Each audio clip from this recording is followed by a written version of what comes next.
Los saludo en el nombre del Señor. Quiero invitarlos a abrir la Escritura en la segunda epístola que escribe el apóstol San Pablo a los Corintios. Segunda de Corintios, capítulo 8 y 9. Pero vamos a leer el capítulo 8. Yo les voy a pedir que en sus hogares también ustedes hagan una lectura de estos dos capítulos, porque de esto se va a tratar la predicación que vamos a tener el día de hoy. Segunda carta a los Corintios, capítulo 8. Dice la Escritura: asimismo, hermanos, os hacemos saber la gracia de Dios que ha dado a las iglesias de Macedonia, que en grande prueba de tribulación, la abundancia de su gozo y su profunda pobreza abundaron en riquezas de su generosidad. Pues doy testimonio de que con agrado han dado conforme a sus fuerzas y aún más allá de sus fuerzas, pidiéndonos con muchos ruegos que les concediésemos el privilegio de participar en este servicio para los santos. Y no como lo esperábamos, sino que asimismo se dieron primeramente al Señor y luego a nosotros por la voluntad de Dios. De manera que exhortamos a Tito para que tal como comenzó antes, asimismo acabe también entre vosotros esta obra de gracia. Por tanto, como en todo abundáis en fe, en palabra, en ciencia, en toda solicitud y en vuestro amor para con nosotros, abundad también en esta gracia. No hablo como quien manda, sino para poner a prueba por medio de la diligencia de otros también la sinceridad del amor vuestro. Porque ya conocéis la gracia de nuestro Señor Jesucristo, que por amor a vosotros se hizo pobre, siendo rico, para que vosotros con su pobreza fueseis enriquecidos. Y en esto doy mi consejo, porque esto os conviene a vosotros, que comenzasteis antes, no solo a hacerlo, sino también a quererlo desde el año pasado. Ahora pues llevad también a cabo el hacerlo, para que como estuvisteis prontos a querer, así también lo estéis en cumplir conforme a lo que tengáis. Porque si primero hay la voluntad dispuesta, será acepta según lo que uno tiene, no según lo que no tiene. Porque no digo esto para que haya entre otros holgura y para vosotros estrechez, sino para que en este tiempo con igualdad la abundancia vuestra supla la escasez de ellos, para que también la abundancia de ellos supla la necesidad vuestra, para que haya igualdad. Como está escrito, el que recogió mucho no tuvo más, y el que poco no tuvo menos. Pero gracias a Dios que puso en el corazón de Tito la misma solicitud por vosotros. Pues a la verdad recibió la exhortación, pero estando también muy solícito por su propia voluntad, partió para ir a vosotros. Y enviamos juntamente con él al hermano cuya alabanza en el Evangelio se oye por todas las iglesias. Y no solo esto, sino que también fue designado por las iglesias como compañero de vuestra peregrinación para llevar este donativo que es administrado por vosotros para gloria del Señor mismo y para demostrar vuestra buena voluntad, evitando que nadie nos censure en cuanto a esta ofrenda abundante que administramos, procurando hacer las cosas honradamente, no solo delante del Señor, sino también delante de los hombres. Enviamos también con ellos a nuestro hermano, cuya diligencia hemos comprobado repetidas veces en muchas cosas, y ahora mucho más diligente por la mucha confianza que tiene en vosotros. En cuanto a Tito, es mi compañero y colaborador para con vosotros, y en cuanto a nuestros hermanos, son mensajeros de las iglesias y glorias de Cristo. Mostrad pues para con ellos ante las iglesias la prueba de vuestro amor y de nuestro gloriarnos respecto de vosotros. Que el Señor bendiga su palabra. Vamos a orar. Gracias te damos, Señor, por esta oportunidad, por este privilegio de abrir tu palabra, Señor, y de meditar en ella. Ayúdanos, Señor, por medio de la guía del Espíritu Santo, para que seamos conducidos a toda verdad, Señor, y ayuda a que seamos examinados también en nuestros corazones. Gracias te damos, Señor, en el nombre de Jesús. Amén. Hermanos, las notas de este sermón Yo las terminé el lunes pasado por la noche. Y yo quiero exponerlo en esta mañana, ayudado de la gracia de Dios, con el propósito de que la Escritura actúe en nosotros considerando el siguiente versículo. En Hebreos 4:12 la palabra dice: porque la palabra de Dios es viva y eficaz y más cortante que toda espada de dos filos, y penetra hasta partir el alma y el espíritu, las coyunturas y los tuétanos, y discierne los pensamientos y las intenciones del corazón. Y yo estaba pidiéndole al Señor la gracia y la ayuda para predicar el tema de la generosidad cristiana. La generosidad cristiana. Y hermanos, existen muchos pasajes en las Escrituras que nos enseñan a nosotros acerca del dinero. Vamos a hablar del dinero y que estaré citándolos conforme vaya avanzando en esta exposición que vamos a hacer en esta mañana. Y también les compartiré luego, hermanos, algunas experiencias personales desde que el Señor me salvó hace 20 años atrás. Algunos hermanos me han dicho que yo no enseño acerca del dinero y que esto puede conducir a ciertas circunstancias problemáticas en la iglesia del Señor. Y yo acepto esa reprensión. Pero en mi defensa, yo creo que un creyente que lee su Biblia sabe lo que Dios enseña acerca de lo que se conoce como la doctrina de la mayordomía cristiana. Es decir, primero, sabe que debe ganar el dinero de una manera en que el Señor sea glorificado. Y segundo, sabe también que debe usarlo de la misma manera en la que el Señor sea glorificado. La primera parte es muy fácil de obedecer. No somos ladrones, no somos secuestradores, no ganamos el dinero trabajando el domingo. Entonces, ganamos el dinero de una forma en que el Señor es glorificado. Pero la segunda parte, el usarlo de tal forma que el Señor sea glorificado, es quizás el aspecto más difícil para muchos hermanos que trabajan, ¿no? Nuestra pregunta, hermanos, puede plantearse de la siguiente manera: ¿se glorifica el Señor cuando doy el 10% de mis ingresos? ¿Se glorifica allí? ¿Se puede glorificar con el 2% de mis ingresos? Yo hablo de esta manera, hermanos, porque han sido muchas las personas que han llegado a esta iglesia y lo primero que han preguntado es lo siguiente: ¿en esta iglesia creen en el diezmo? La intención detrás de esta pregunta, hermanos, es evidente. Yo tengo, como les dije, 20 años en los caminos del Señor, y cuando alguien me hace preguntas, yo pues oro inmediatamente al Señor para tratar de reconocer cuál es la intención de esa pregunta. Porque es que alguien puede venir a una iglesia y, por ejemplo, no preguntar: aquí predican de acuerdo a la Reforma Protestante, o aquí predican de acuerdo a los puritanos, o aquí predican según la doctrina ortodoxa confesional. ¿Por qué no predican eso? ¿Por qué no preguntan eso en primer lugar? ¿Por qué es que tiene que venir la pregunta: oye, pastor, ¿en tu iglesia practican el diezmo? Es lo primero que han preguntado algunos. Y la intención, como yo les digo, detrás de esta pregunta es evidente: es proteger la billetera, o dar la cantidad más pequeña posible, lo que me sobra o lo que no me afecta en nada. O mejor aún, sería buenísimo si no doy absolutamente nada de lo mío. Mi respuesta cada vez que me han preguntado esto siempre ha sido la misma. Yo les digo: creemos en las ofrendas del creyente para la iglesia del Nuevo Testamento, pero siempre les añado estas palabras: la ofrenda es mayor que el diezmo en todos los sentidos.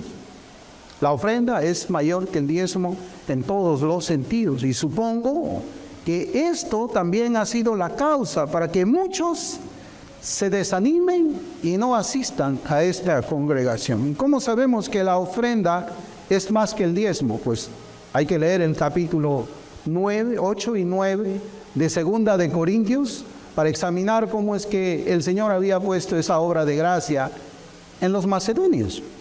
Ahí está. Los macedonios no le dijeron, Pablo, ¿y cuánto es? ¿Es el 10%, el 2%, lo que me sobra? ¿Cuánto es? ¿De qué manera yo puedo mostrar el amor a mis hermanos? ¿De qué manera, Pablo, yo puedo glorificar a Dios? ¿Con el 2%, el 10%? Eran pobres los macedonios. Ellos no hicieron esa pregunta, en absoluto. La pregunta del cristiano de mínimos es lo que yo lo llamo así, porque Spurgeon en cierta oportunidad habló del cristiano de mínimos, ¿no? Está en inglés y también en español. Yo lo subí de un hermano que se llama Rubén Sarrión. Yo subí acerca del cristiano de mínimos. La pregunta del cristiano de mínimos permanece. ¿Cuánto es lo mínimo que debo dar a la iglesia del Señor para que Él sea glorificado? Y hago la pregunta de esta forma porque es necesario que seamos honestos. Hay que ser honestos.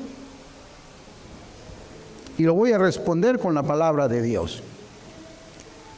La pregunta es, ¿cuánto es lo mínimo que debo dar a la iglesia del Señor para que Él sea glorificado? Y esta pregunta es dura para muchos, o para pocos, porque no quieren que se predique nada que toque sus billeteras o que toque también sus cuentas de ahorro. Y si alguno comienza a sentirse incómodo por esta enseñanza, esa actitud le debe revelar que los obstáculos para dar generosamente están en su corazón. Y esos obstáculos se pueden resumir en los siguientes. Yo los he resumido en incredulidad, idolatría y deseo de poder y control. El deseo de poder y control nace de la incredulidad y de la idolatría.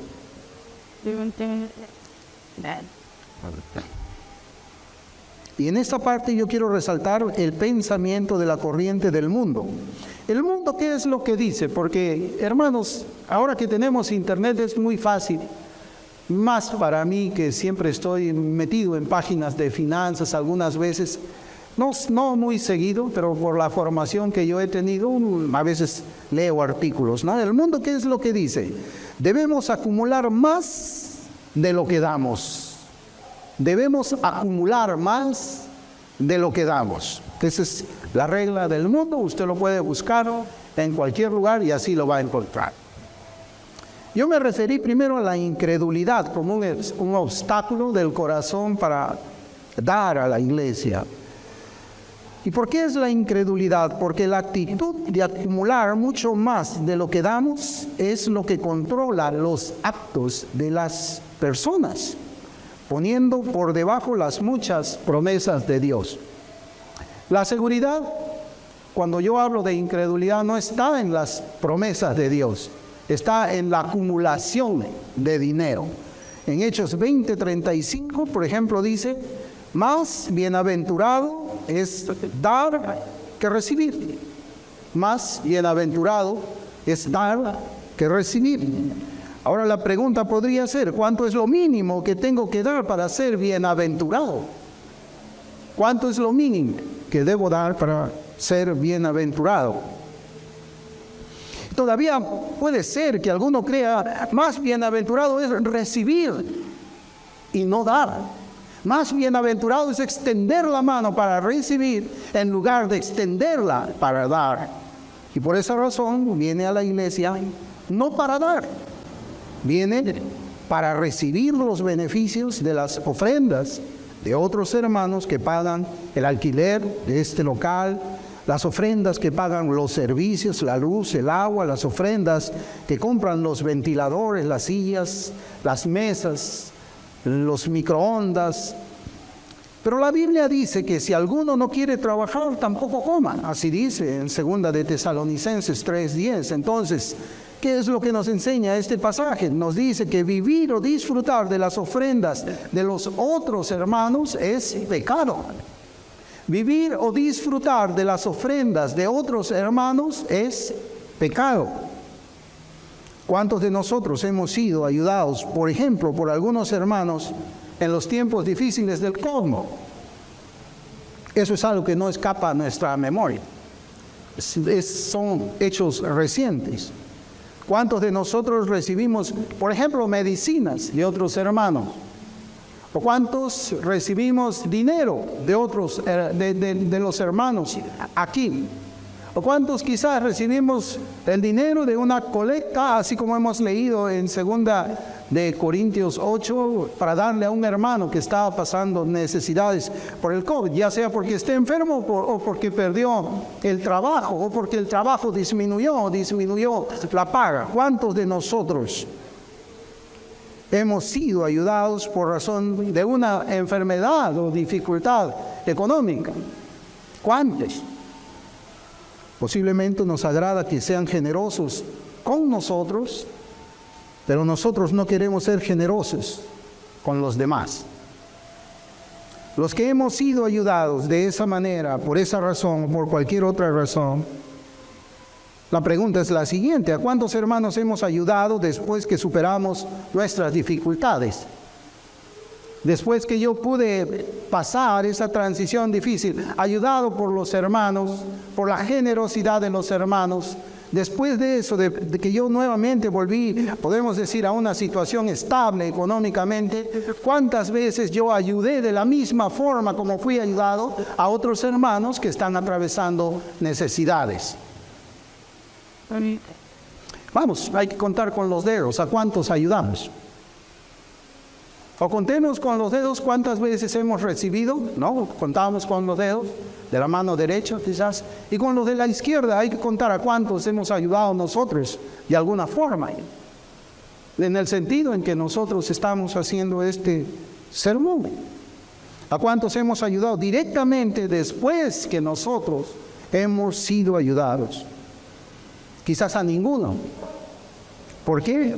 Porque más bienaventurado es recibir que dar. Hermanos, ¿cuánto es lo mínimo que debo dar a la iglesia del Señor para que Él, el Señor Dios, sea glorificado? ¿Cuánto es lo mínimo? Ya hablé, hermanos, de la incredulidad, pero también debemos hablar de lo que es la idolatría.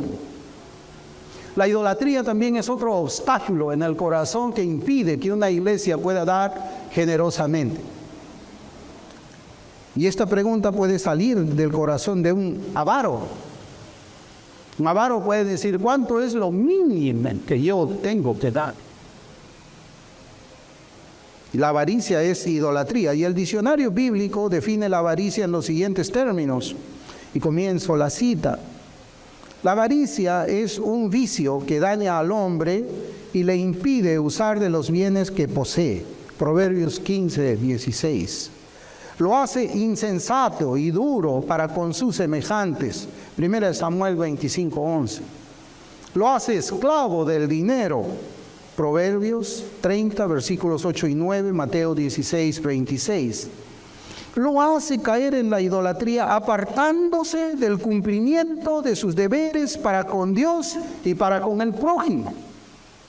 Miren lo que hace la avaricia como una forma de idolatría.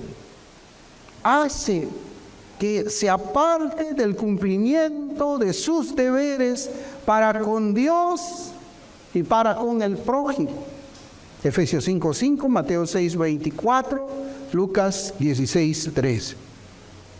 Cuando yo meditaba, hermanos, en este obstáculo del corazón para no dar como la Escritura ordena,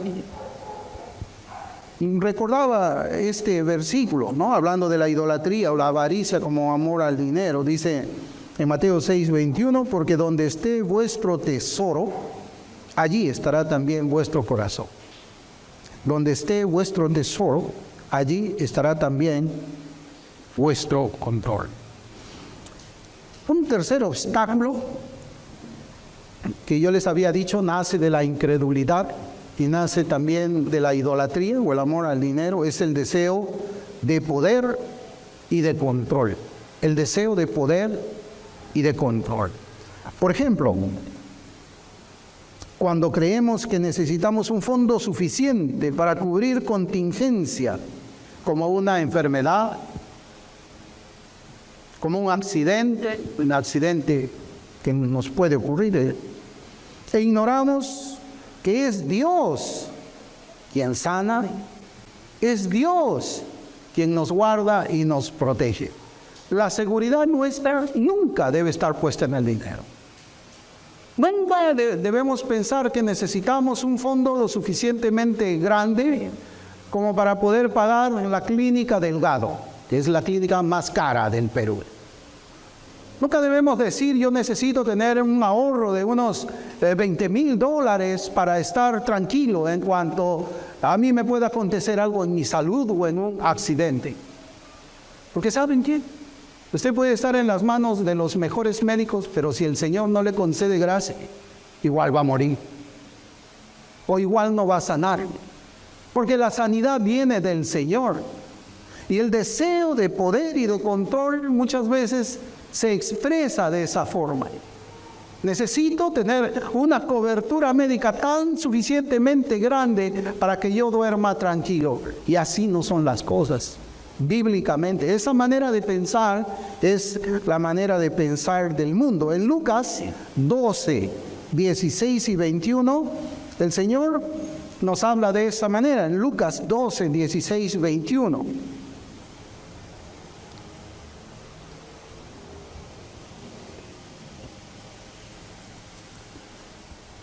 También le refirió una parábola diciendo: la heredad de un hombre rico había producido mucho.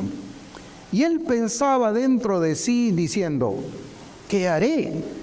Porque no tengo dónde guardar mis frutos. Y dijo: esto haré. Derribaré mis graneros y los edificaré mayores, y allí guardaré mis frutos y mis bienes.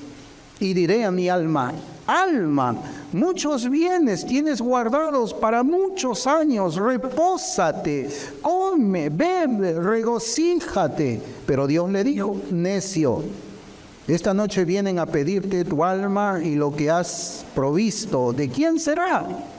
Así es el que hace para sí tesoro y no es rico para con Dios. En esta parábola el Señor nos está enseñando lo que yo llamo el deseo de poder y de control. El deseo de poder y de control. Y hermanos, yo les había referido algo acerca del COVID. Y yo he podido ver, hermanos, de que durante el COVID las ventas de inmuebles aumentaron. ¿Y saben por qué aumentaron las ventas de inmuebles? Porque las personas vendían sus casas para comprar oxígeno. Vendían sus casas para comprar oxígeno. Pero muchas de esas personas que vendieron sus autos, sus propiedades para comprar oxígenos, el 100% no fue sanado, el 100% no permaneció con vida, sino que el Señor había decretado ya el fin de los días de muchas personas en ese tiempo. Entonces, hermanos, ¿qué cosa es lo que nosotros vemos aquí? Yo no estoy diciendo que es malo ahorrar. Yo no estoy diciendo que es malo tener un seguro. Tenemos un seguro social o un seguro privado, eso está bien. Pero poner la seguridad allí, decir, necesito yo acumular dinero por esta cantidad porque puede ocurrir un accidente y necesitamos tener previsión. Hermanos, está bien que nosotros podamos pensar así, pero el asunto es cuánto. Yo quiero que nosotros veamos eso. ¿Cuánto es la confianza en ese fondo y cuánto es la confianza en Dios? Yo estoy hablando de dinero, hermanos, porque yo no comparto con ustedes la enseñanza bíblica del dinero hace mucho tiempo. Yo no estoy diciendo que aquí la iglesia no se esfuerza, que la iglesia es indiferente. Yo no estoy diciendo eso. Pero estamos leyendo la Escritura para que todos nosotros podamos conocer y examinarnos también a nosotros mismos. Matthew Henry comenta de esta manera, de esta parábola que hemos leído. Él dice: aquí hay una parábola que muestra la necedad de los mundanos carnales mientras viven y su miseria cuando mueren. El carácter descrito es exactamente el de un hombre mundano prudente, que no tiene gratitud hacia la providencia de Dios, ni un pensamiento recto sobre la incertidumbre de los asuntos humanos, el valor de su alma o la importancia de la eternidad. Fin de la cita. Por eso yo me preguntaba, ¿dónde está puesta la seguridad de nuestras vidas? ¿En la cuenta bancaria o en las promesas de Dios? ¿En la cuenta bancaria o en las promesas de Dios? Yo creo, hermanos, que esto que voy a decir también es muy cierto, y recordemos que estamos tratando el tema del dinero, ¿no? Cuando un miembro de nuestra familia en la carne atraviesa dificultades, es muy seguro que nunca ninguno de nosotros pondríamos límites a nuestra ayuda económica para ellos. Por ejemplo, cuando se enferma la mamá, ¿quién dice, bueno, yo voy a poner 50, yo no sé, no puedo más, no me digan más, yo pongo 50, ya ustedes complétenlo? Eso es poner un límite, ¿no? ¿Alguna vez alguno de nosotros ha pensado de esa manera? Ha puesto el límite, yo para mi mamá está enferma, pero yo doy 50, ya a mí ya no me molesten, no importa. Yo creo que no ponemos límites allí. Pero cuando se trata de un miembro de nuestra familia espiritual, ahí sí lo ponemos. Ahí sí lo ponemos. Si lo hacemos, si es que ayudamos, lo vamos a hacer, pero con límites. Límites. Cuando nuestro familiar sean nuestros padres, nuestros hermanos, nuestros sobrinos, no tienen para comer, les damos comida. Cuando necesitan ropa, les damos ropa. Cuando están enfermos, les damos lo necesario para que sanen. Es decir, no nos duele dar dinero más allá de nuestras fuerzas cuando se trata de ellos. Pero ¿qué pasa cuando tenemos un hermano en la iglesia que no tiene comida? O le falta ropa para vestir, o está muy enfermo y necesita pagar médicos y comprar medicinas? Allí es otra cosa. Allí no debemos dar más allá de nuestras fuerzas, sino que la ayuda debe tener ciertas limitaciones presupuestales. ¿Saben por qué? Porque a los hermanos de la fe los amamos menos. Los amamos menos. Y yo les pregunto, si tenemos un pan en la mano y a nuestra izquierda tenemos a nuestro familiar hambriento y a nuestra derecha tenemos a nuestro hermano de la iglesia hambriento, ¿a cuál de los dos le daríamos ese pan? Son preguntas que nos ponen en situaciones incómodas. Pero aunque no lo tenemos físicamente así, lo tenemos muchas veces en la práctica.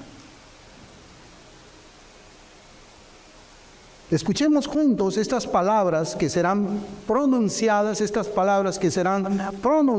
en el día del juicio final. Y yo quisiera que por favor abran en Mateo capítulo 25, abran sus Biblias en Mateo capítulo 25. Voy a leer desde el versículo 35 al versículo 40.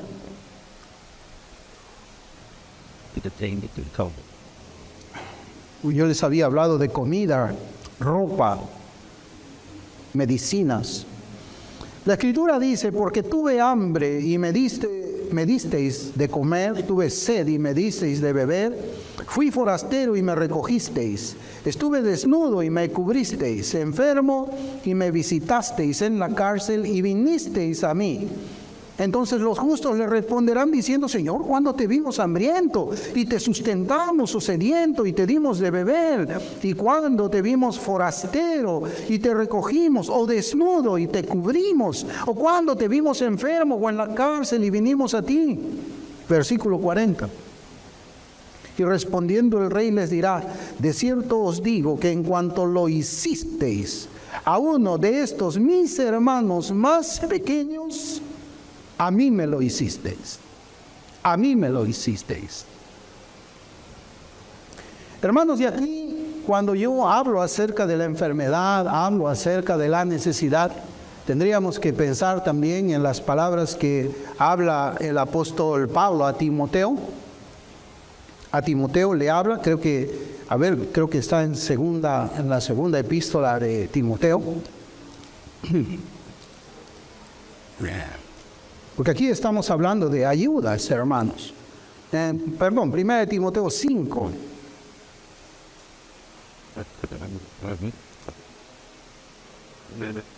Voy a leer desde el versículo 3.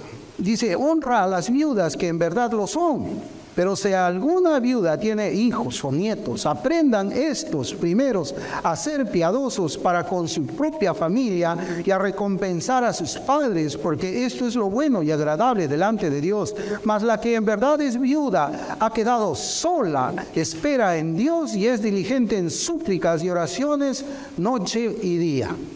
Aquí se nos habla de una lista de mujeres viudas que están prácticamente solas. Por eso cuando el Señor nos habla de proveer para aquellos hermanos que están en necesidad, son para los que están en necesidad. Son para los que están en necesidad. Cuando el Señor me salvó, hermanos, yo tuve que cambiar un poco la manera como es que yo hacía negocios. Tenía a mi esposa, a mi hija, y cambiar la manera como yo hacía negocios simplemente no traía ingresos para mi casa. Yo era un hombre acostumbrado a trabajar con saco, corbata, un buen celular, una buena computadora, y así hacía yo mis negocios. Pero cuando yo tenía mi casa en necesidad, la necesidad del pan, yo estaba en una iglesia. Yo no esperaba que la iglesia supla la necesidad de mi familia, porque para eso estaba yo. Tenía 40 años, un hombre fuerte. Lo que hice fue viajar a los Estados Unidos. ¿Saben cuál fue el primer trabajo que yo tuve allá? Yo no llegué a los Estados Unidos, hermanos, a decir, yo he estudiado contabilidad y finanzas en la universidad, yo he hecho este curso, estos diplomados, tengo esta especialización en impuestos. Yo quiero que ustedes acá en Estados Unidos me pongan a mí en una oficina con aire acondicionado y nuevamente pueda usar yo mi saco y mi corbata. El primer trabajo que yo tuve fue en construcción.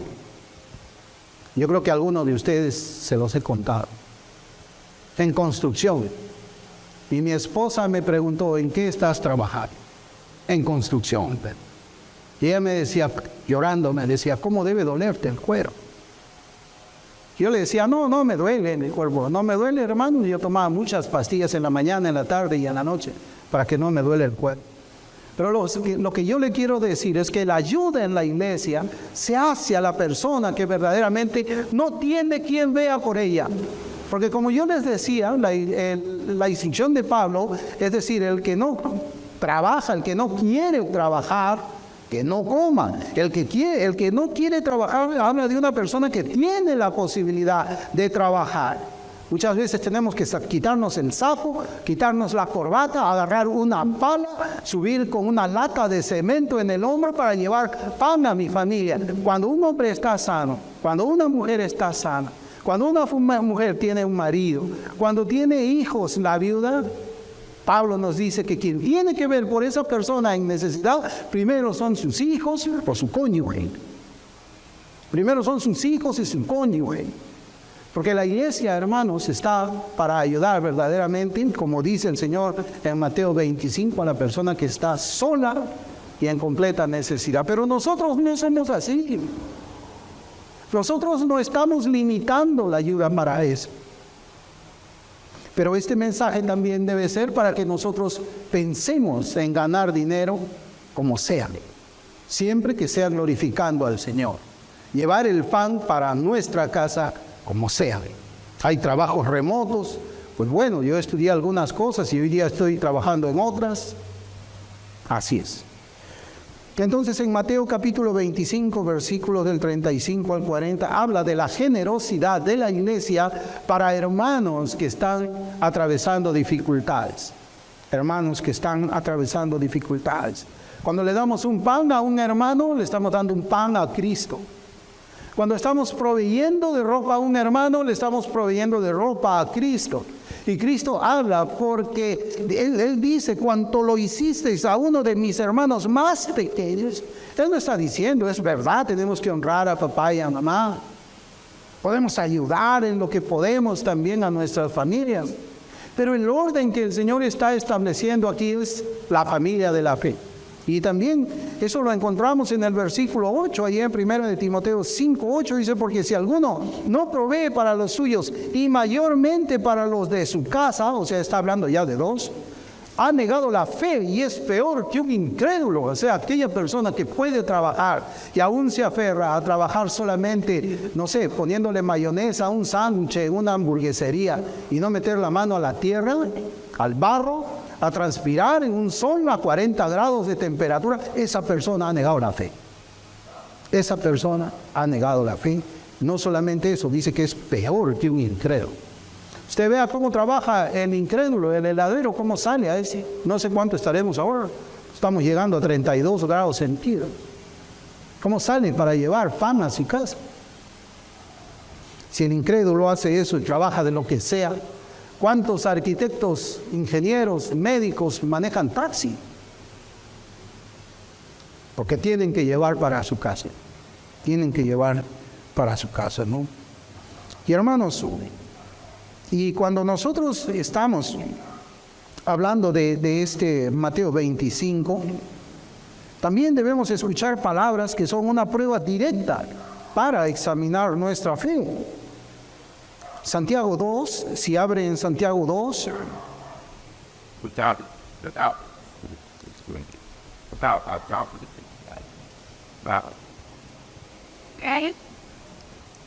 Versículos 15 al 17 dice, y si un hermano o una hermana están desnudos y tienen necesidad del mantenimiento de cada día, y alguno de vosotros le dice, id en paz, calentados y saciados, pero no les dais las cosas que son necesarias para el cuerpo, ¿de qué aprovechan? Así también la fe, si no tiene obras, es muerta en sí misma. Y esto, hermanos, debemos de leerlo a la luz de lo que Pablo también enseña en 1 de Timoteo 8. Si alguno no provee para los suyos y mayormente para los de su casa, ha negado la fe y es peor que un incrédulo. Habla de incredulidad, habla de negar la fe, y Santiago dice lo mismo. Quien niega primeramente para los de su casa proveerles, hermanos, es un incrédulo. Los hijos deberían trabajar para sus padres, porque el mandamiento dice, honra a tu padre y a tu madre. Si la mamá, el papá está enfermo, ¿qué deben hacer los hijos? Que la iglesia los ayude. Nosotros seguimos nuestra vida. ¿Qué debe decir la esposa cuando el esposo, por ejemplo, no puede levantarse siquiera? No, que la iglesia le ayude. La esposa podría, si está sana, podría también, no sé, dedicarse a la costura, ¿no? Algo para proveerse. Hermano, yo soy muy agradecido con la iglesia porque la iglesia siempre ha visto por mí. Y de verdad, gracias a ustedes, en mi casa tenemos granos para cocinar, hay frijoles, hay arroz, hay fideos, hay leche, hay muchas cosas. Yo estoy agradecido. Pero yo quisiera que tengamos un enfoque correcto de lo que es el dinero o la caridad cristiana aquí como creyentes. Ahora sí, hermanos, en 2 de Corintios hemos leído el capítulo 8. Yo les pido que vean también el capítulo 9, ¿no? Y aquí en estos dos capítulos el Señor nos habla de los macedonios como un ejemplo de esfuerzo en cuanto a las ofrendas, a la que la Biblia llama obra de gracia. Mire cómo le llama, obra de gracia, obra de gracia. Entonces primero veamos a los macedonios como ejemplo. En 2 de Corintios 8, versículos 1 y 2, dice la Escritura, asimismo, hermanos, os hacemos saber la gracia de Dios que se ha dado a las iglesias de Macedonia, que en grande prueba de tribulación, la abundancia de su gozo y su profunda pobreza abundaron en riquezas de su generosidad. Acá la Escritura nos habla de que ellos son un ejemplo que deben seguir esta iglesia y toda iglesia local, nuevo testamentaria, hasta que el Señor Jesucristo venga por nosotros. Y Pablo comienza pues hablándonos de cómo Dios derramó su gracia. Yo quisiera que notemos esa palabra, hermanos. No sé cuántas veces en este contexto, en estos capítulos, se habla de la palabra gracia, pero acá nos habla Pablo de que Dios es quien derrama su gracia, es Dios quien da el primer paso en esta obra en las iglesias de Macedonia. Pero de lo que está hablando es de dinero. Pablo está hablando de dinero. Pablo está hablando de una ofrenda. Pablo nos está diciendo, mira lo que dieron los macedonios. Pablo nos dice, mira cómo ellos dieron. Imítalos. Iglesia, tienen que ser ustedes como los macedonios. Eso es lo que dice el apóstol Pablo. Bajo las condiciones que yo les he hablado en esta larga introducción, tenemos que saber a quiénes tenemos que ayudar. Si yo puedo trabajar, si yo puedo vender helados afuera, la iglesia debe de ayudarme a mí. No. En todo caso, la iglesia podría darme una cajita de esas para vender helados. Tenga, ya tiene helado, vaya a vender su helado. Pero trabaje. Acá no, acá estamos hablando de un contexto completamente distinto. Tenemos que enfocarnos bien. Pablo ni siquiera ha comenzado a hablar de dinero todavía, pero quiere que entendamos la gracia. Lo que quiere Pablo es que entendamos la gracia de Dios en los hermanos de las iglesias en Macedonia. Y no debemos dejar de observar que el Señor nos habla de la profunda pobreza de ellos. Subrayen la profunda pobreza de los hermanos, que luego desborda en riqueza de liberalidad. Son profundamente pobres, pero son ricos en cuanto a la liberalidad. Eso es lo que Pablo quiere que nosotros veamos primero, ¿no? Y yo me preguntaba, hermanos, si nosotros tenemos las mismas señales de esa gracia en nosotros. Yo estoy seguro que sí. Yo creo que sí. Yo creo que sí. ¿Por qué? Porque esa gracia, y escúchame bien, porque hermanos, yo tengo mis notas y yo las he meditado mucho, he orado mucho para que el Señor me ayude a mí a anotar las cosas que yo les transmito a los corazones de cada uno de los que estamos aquí. Esa gracia que Dios derramó en los macedonios hace dos cosas: quita algo y pone otra cosa en su lugar. Eso es lo que hace esa gracia. Quita algo y pone otra cosa en su lugar. Quita la idea carnal que quiere que todos se solidaricen conmigo, se solidaricen con mis aflicciones, se solidaricen con mis necesidades. Quita esa idea, porque los macedonios eran pobres, profundamente pobres, pero esa gracia hace que quite de la mente, del corazón de ellos, esa idea de que yo necesito más. ¿Y qué cosa pone en su lugar? Pone las preocupaciones por las aflicciones y las necesidades de los demás.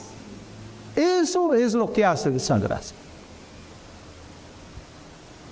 Lo que asombró a Pablo fue el fruto de esa gracia divina. El fruto. Que a pesar de su pobreza y aflicciones, ellos dieron. A pesar de su pobreza y sus aflicciones, ellos dieron. El versículo 3 nos dice que ellos dieron más allá de sus fuerzas. Dieron más allá de sus fuerzas. El versículo 3 dice: pues doy testimonio de que con agrado han dado conforme a sus fuerzas y aún más allá de sus fuerzas. Cuando tienes a una persona dando más allá de sus fuerzas, es porque en esa persona está obrando la gracia de Dios. A veces tienes 2 atunes, uno te lo comes y el otro lo guardas para el hermano que está en necesidad. Te comes tu atún, que posiblemente no te llena mucho, pero te da lo suficiente, y lo otro lo guardas para un hermano. Ahí se ve la gracia del Señor. Es una obra de gracia. Cuando comienzas a quitar la idea de tus propias aflicciones, de tus necesidades, del mal tiempo que tú estás pasando. ¿Para qué? Para enfocarte en las necesidades de los demás. A mi esposa, hermanos, yo le he hablado así, le he agradecido a ella muchas cosas que Dios hace en mi vida y que yo veo que trae aflicción a los hermanos. Yo a veces le digo a mi esposa, el Señor me mantiene a mí sano. Puedo caminar a veces por el mal que tengo en el pie. Bueno, camino mal, pero camino. Hay otros hermanos que tienen mayores sufrimientos que yo. Yo quito de mi cabeza, de mi corazón, el problema que yo puedo tener en el pie para enfocarme en las necesidades mayores de mis hermanos. Mayores. ¿En cuántos de nosotros obra esa gracia? Y esto que escribe Pablo, esta gracia que escribe Pablo, es completamente extraño para el mundo. Es extraño. El mundo no piensa así, o sí piensa así. ¿Se ha visto alguna vez a alguien del mundo que actúe como los macedonios? Ni siquiera con el vecino de años, no actúan así. Primero soy yo, y de lo que sobra, bueno, le podré ayudar algo al vecino. Y si no sobra, pues mala suerte.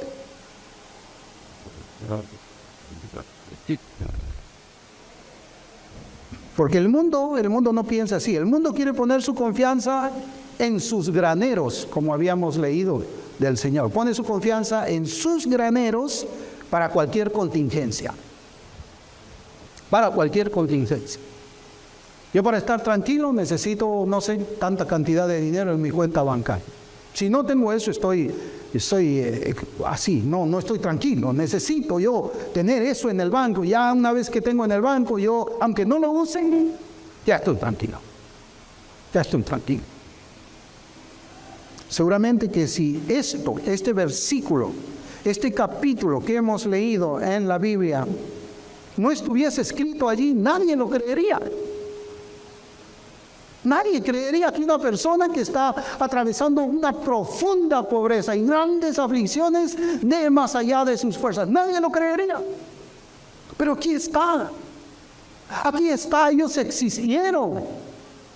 Nadie lo creería, ¿no? O quizás algunos también desearían que no estuviese en la Biblia. Que no estuviese en la Biblia para que en la Escritura no les confronte, no sea esa espada de dos filos que divida sus pensamientos y discierna la intención del corazón. ¿Para qué está escrito eso ahí? Pero allí está. Ahí está escrito lo que hicieron los hermanos de la iglesia de Macedonia. Y Pablo dice que estos pobres y afligidos, mire cómo dice en el versículo 4, nos pedían con hechos ruegos que les concediésemos el privilegio, la gracia de participar, de tener comunión en el sostén de los santos. A Pablo, te suplico, déjame participar, Pablo, aquí yo quiero dar, Pablo, déjame. Y aquí, pues, hermanos, tenemos pues esas personas que están pasando por una gran pobreza y aflicción, y ellos le están rogando al apóstol Pablo que les conceda el privilegio de estar involucrados en esa obra de gracia, de tener comunión, le llaman, comunión con otros creyentes por medio de sus ofrendas. ¿Qué nos indica esto, hermano? ¿Por qué es que está escrito de esa manera el versículo 4? Porque dice, pidiéndonos los macedonios, y a Pablo junto con los hermanos, los misioneros que estaban ahí, pidiéndonos con muchos ruegos, estos pobres, estos miserables que seguramente no tenían zapatos, no tenían nada para comer, le estaban diciendo, por favor. ¿Qué nos indica esto? Que Pablo no estaba dispuesto. Pablo no estaba dispuesto a recibir lo que ellos querían dar. No estaban dispuestos. Y le estaban diciendo, Pablo, acá está, en la ofrenda. No les voy a recibir nada. No les voy a recibir nada. Ellos deben haberle dicho al apóstol de esta manera. Yo me ponía así, no dice la Escritura, pero yo pensaba de esa manera. Ellos deben haberle dicho al apóstol: por favor, Pablo, recibe nuestro dinero. El Señor ya nos dará algo para que podamos comer. El Señor ya nos dará algo para que podamos comer. Recibe esta ofrenda. Ellos están peor que nosotros, es cierto, nosotros no tenemos comida, pero ellos están peor. Toma, dales. ¿Qué cosa es lo que vemos aquí? Amor a los hermanos. Amor a los hermanos es la fe. Hermanos, y esto es algo increíble. Esto es algo increíble. Porque por lo general es el predicador quien tiene que rogar a los miembros de la iglesia que den. Eso es lo normal. El predicador tiene que pararse en el púlpito y sacar un sermón y rogarle a la iglesia: iglesia, tienes que dar. Por favor, iglesia, te lo suplico, te ruego, da. Es increíble. ¿Por qué?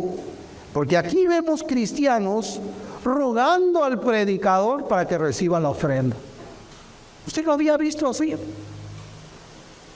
¿Lo había visto así? Los macedonios dijeron: Pablo, tienes que darnos el privilegio de estar involucrados en este aspecto de la gracia y darles nuestra ayuda a otros creyentes. Hermanos, esa es la actitud, o una actitud diferente a la que tenemos la mayoría de nosotros cuando se trata de dar. Ellos tienen una actitud distinta a la actitud nuestra. Ellos lo consideraron un gran privilegio que salía de sus propias necesidades, salía de su escasez, no de sus abundancias. Ellos no estaban dando de su abundancia, ellos estaban dando de la escasez. El versículo 5 nos enseña que los macedonios se dieron primeramente al Señor.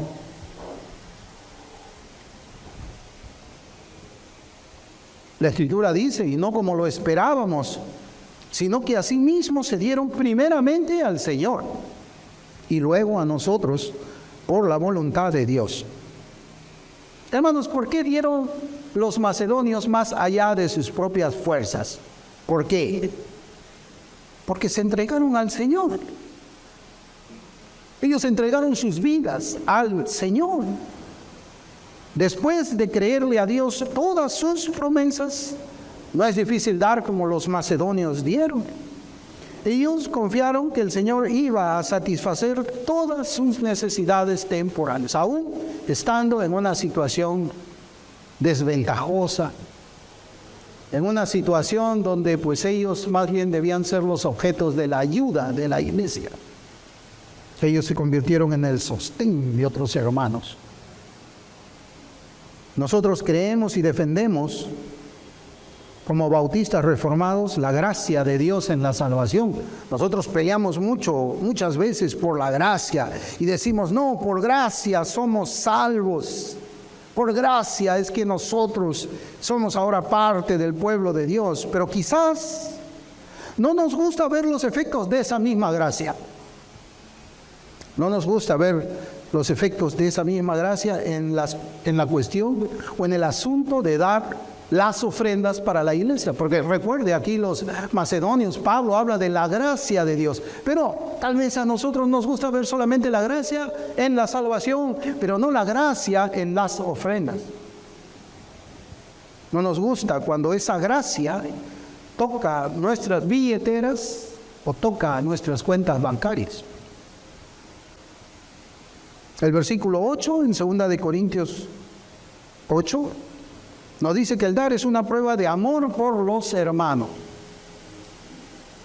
La Escritura dice: no hablo como quien manda, sino para poner a prueba por medio de la diligencia de otros también la sinceridad de vuestro amor. Claro, y ahí nos acordamos de Santiago, ese versículo que he leído, ¿no? Cuando vemos el hermano está mal, ¿no? ¿Verdad? No tiene a nadie, no tiene a nadie, está solo, vive en un cuarto solo y no tiene papá, mamá, no tiene a nadie, ¿no? Y le decimos, sí, hermano, voy a orar por ti para que te sanes. Y no le damos ni siquiera para una aspirina. Y Santiago dice que lo vamos a enviar a la casa así como está, sabiendo que no tiene a nadie, no tiene mujer, no tiene esposo, no tiene a nadie, ni pasa necesidad. ¿Qué hacemos? La sinceridad. Hay un amor que es sincero y hay un amor que no es sincero, ¿no? Que le dice, sí, hermanito, anda, yo voy a orar por ti para que el Señor te mande un milagro del cielo y te sane. Y no le damos para una antalgina, no le damos para su fiebre, no le damos para su pasaje en combi, en micro, en un autobús para que vaya al médico. Dios nos dice, yo no debería ordenarte que des para los santos que atraviesan necesidades. Si tienes amor por los míos, demuéstralo. Eso es lo que nos está diciendo esta escritura. Dios no debería, hermanos, ordenarlo. Si nosotros tenemos amor por nuestros hermanos, por nuestra iglesia, no debemos esperar que Él nos ordene, ¿no? Cuando nuestros hijos están enfermos, que tengo que esperar la orden de Dios para que Él me diga, anda y suple su enfermedad. No, lo hacemos. No hay nada que esperar ahí. Somos prontos. Otra cosa que yo veía, hermanos, aquí en este contexto de 2 de Corintios 8, de los macedonios, es que la Escritura no nos habla de la cantidad que dieron los macedonios. No dice la cantidad. ¿Usted se da cuenta de eso? No dice. No dice cuántos denarios. No dice la cantidad. Posiblemente en esta iglesia se podría superar la cantidad que dieron ellos desde su pobreza. Aquí, nosotros, podríamos superar la cantidad que ellos dieron. No sabemos, de repente ellos dieron $100. Pero quizás aquí en esta iglesia podemos dar $300. $300. Pero ¿saben cuál es la diferencia entre los $100 de ellos y los 300 que podemos juntar nosotros? Es que ellos dieron más allá de sus fuerzas. Es que ellos dieron desde su escasez, desde su necesidad, desde su pobreza. Y ahí podemos recordar esa ofrenda que dio aquel fariseo rico y la ofrenda de la viuda que echó 2 blancas. Y el Señor dijo, pues ese hombre dio de lo que le sobraba. Esta mujer ha dado todo lo que tenía. La mujer en cantidad dio menos que lo que dio aquel hombre rico, pero fue contado por el Señor de una manera diferente. Lo que les quiero decir es que si nosotros no damos más allá de nuestras fuerzas por amor a nuestros hermanos, entonces quedaremos muy lejos. No hablo de cantidad, yo hablo de la actitud con la que uno da, la actitud del corazón. Entonces vamos a quedar muy lejos de aquella iglesia en Macedonia que demostró su amor por los hermanos y su fe en las promesas del Señor, ¿no? El versículo 9 habla de Cristo como nuestro ejemplo. 2 de Corintios 8:9 dice, porque ya conocéis la gracia de nuestro Señor Jesucristo, que por amor a vosotros se hizo pobre siendo rico, para que vosotros con su pobreza fueseis enriquecidos. Como creyentes, nosotros vivimos en una sociedad materialista. Así se llama esta sociedad, es materialista, en una sociedad que confía en el poder que se desprende de la riqueza material. Así se llama esta sociedad, es una sociedad materialista. Es posible que digamos con nuestras palabras que esa no es nuestra situación espiritual, que nosotros confiamos en Jehová Jireh. Jehová Jireh, ¿qué significa? El Señor proveerá. El Dios que nos provee, pero más importante que nuestras palabras son nuestras acciones. Más importante que nuestras palabras son nuestras acciones. Cristo no dijo, me haré pobre para luego quedarse en el cielo, en su trono. Él no lo dijo. Él se hizo pobre. Por eso es que Pablo lo pone así como un ejemplo para nosotros. No es lo que uno dice, es lo que uno hace. Nosotros somos lo que somos, no lo que decimos que somos. Somos el producto de nuestro... Y en la mañana también escuchábamos en ese programa, es un programa que ve mi hijo, Caleb, estábamos hablando de que el amor, decía algo así como que el amor no es un sentimiento, decía, ¿no? En esa enseñanza para niños. No es un sentimiento, es una decisión. El amor no es un sentimiento, es una decisión. Yo estoy decidido a amar al hermano. No es un sentimiento, no es, a ver, voy a ver qué siento por el hermano. Ah, no siento nada, no doy nada. No siento nada, no doy nada. La disposición de dar está en 2 Corintios 8, 11 y 12. Y la Escritura dice, ahora pues llevad también a cabo el hacerlo, para que como estuvisteis prontos a querer, así también lo estéis en cumplir conforme a lo que tengáis. Porque si primero hay la voluntad dispuesta, será acepta según lo que uno tiene, no según lo que no tiene. Hermanos,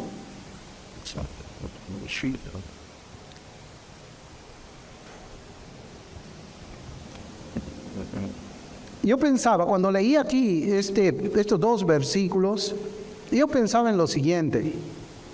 Cuando alguien dice, me gustaría tener más para ofrendar más, esa persona está mintiendo. Así, yo cuando escucho eso, yo me quedo callado, pero yo sé que está mintiendo. Porque la Biblia misma dice, está mintiendo. Eso es un engaño de uno mismo. Y quiere engañar a los demás, ¿no? El que dice, me gustaría tener más para ofrendar más. No, hermanos, ahí vea usted el ejemplo de los macedonios. Los macedonios no dijeron, Pablo, mira, si ahorita mira la situación está difícil. A ver, regrésate el otro año a ver cómo nos fue. Si tenemos más, te vamos a dar. No. Y la Escritura dice, porque el que no es fiel en lo poco, el que no es fiel en lo poco, tampoco lo será en lo mucho. Entonces, cuando alguien dice, me gustaría para tener más, para ofrendar más, está engañándose, está mintiendo. La Biblia no dice eso. La Biblia no dice, espero que te ganes la lotería para que de ahí des para la iglesia. Y sería, hermanos, una blasfemia orar así. Sería una oración diabólica decirle, ¿no? Como dijo Jacob, prospérame y yo te doy el 10%. Lee ahí en Jacob, prospérame y yo te doy. Esa es una oración diabólica, hermanos, porque usted le está diciendo a Dios, ¿sabes qué? Dame dinero y de ahí repartimos. Dame dinero primero y de ahí vamos a repartir. Esa no es la actitud de un cristiano, no la es. Cuando la gracia de Dios toca el corazón del creyente, entonces estará presente la prontitud para dar más allá de sus propias fuerzas. Cuando la gracia de Dios está allí. 1 Corintios 16, 2, ya para terminar, porque nosotros encontramos que nuestro pastor siempre menciona este versículo cuando habla de nuestra latita de ofrendas. 1 Corintios 16, 2 dice, cada primer día de la semana, cada uno de vosotros ponga aparte algo, dice, según haya prosperado, guardándolo para que cuando yo llegue no se recojan entonces ofrendas. El texto dice, según haya prosperado. Bueno, esto debe ayudar a mirar nuestros corazones, al momento de ofrendar para las cosas del Señor. Sería muy triste saber que puede haber de aquellos quienes calculan su prosperidad para dar, miren, su prosperidad para dar, luego de deducir de sus ingresos el dinero para sus recreaciones, de deducir para sus viajes, de deducir para su seguridad financiera, de deducir para su seguridad médica, deducir por si acaso, esto también lo voy a poner por si acaso, ¿no? Para terminar echando pues algunas monedas en la latita. ¿Será esa una ofrenda aceptable para el Señor? ¿Cómo yo mido mi prosperidad? ¿Cómo se mide la prosperidad? Y yo conversaba con un hermano, le decía, a ver, acá en Perú, está bien, yo me propongo en mi corazón, acá en Perú se pagan gratificaciones. Yo le decía, ¿no? En julio y en diciembre. En julio eres doblemente prosperado y en diciembre eres doblemente prosperado, los que tienen un trabajo así en planillas, ¿no? Ahora, ¿cómo es que un cristiano debe dar en julio y en diciembre? ¿Cómo? ¿Cómo deben dar? Incomoda, ¿verdad? Cuando alguien pregunta directamente así, porque a nadie le gusta que le toquen su billetera, ¿no? No estoy hablando nosotros, aquí yo no estoy hablando, hermano, de hacer votos de pobreza o no tener ahorros. No, aquí yo estoy hablando del corazón. Mateo 6, 16 al 21 dice, no os hagáis tesoros en la tierra, donde la polilla y el orín corrompen y donde los ladrones minan y hurtan. Sino haceos tesoros en el cielo, donde ni la polilla ni el orín corrompen y donde ladrones no minan ni hurtan, porque donde esté vuestro tesoro, allí estará también vuestro corazón. Y todavía, hermanos, podríamos recordar a la viuda de Sarepta, a la viuda que echó las 2 blancas, podríamos extendernos más. Igual la iglesia que tenía todas las cosas en común en Hechos 2. Pero creo que esta enseñanza del Nuevo Testamento será suficiente con la ayuda del Espíritu Santo para que examinemos nuestros corazones y la relación que nuestro corazón tiene con el dinero. Es para eso que yo estoy predicando aquí, no es para que aprendamos, hermanos, un poco qué cosa es lo que enseña la Escritura. Vamos a orar.